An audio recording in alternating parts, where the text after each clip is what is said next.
பிரேத சாபம். பிரேத ஜென்ம தோஷம் ஒரு ஆய்வு விளக்கம்.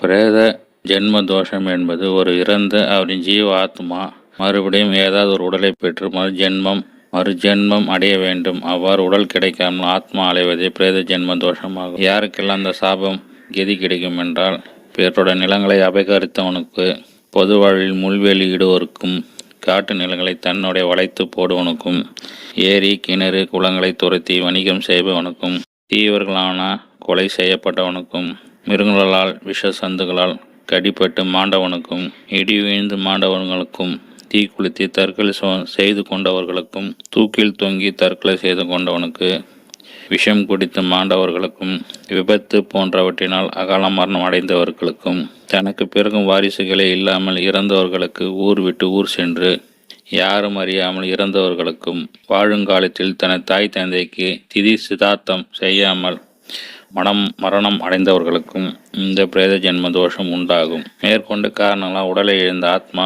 உணவின்றி ஓய்வின்றி அகோர பசியுடன் தாகத்துடன் பிரேத ஜென்மம் எடுத்து பேயாய் அலையும்.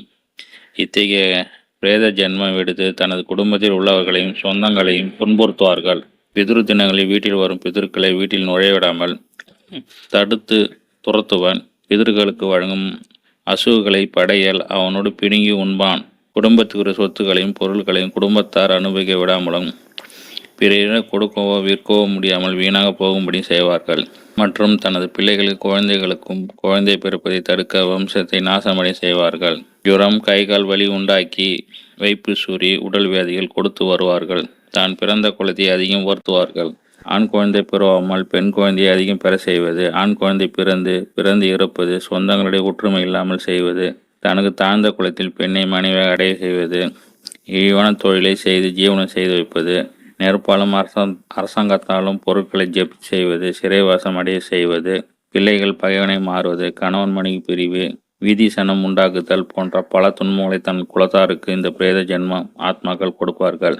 இதன்படி மறுஜென்மம் கிடைக்காமல் அலைந்து திரியும் பிரேத ஜென்ம தோஷம் அடைந்த ஆத்மாவை அவர் குலத்தில் பிறந்தவர்கள் சரியான தானம் தர்ம யாகங்கள் செய்து அவர்களின் பிரேத ஜென்ம தோஷங்களை போக்கி மறுஜென்மம் அடைய செய்ய வேண்டும். இதுவே அவர் குலத்தார் படும் துன்பங்களுக்கு ஸ்ரீ கருணபுரம் கூடும் பரிகாரமாகும்.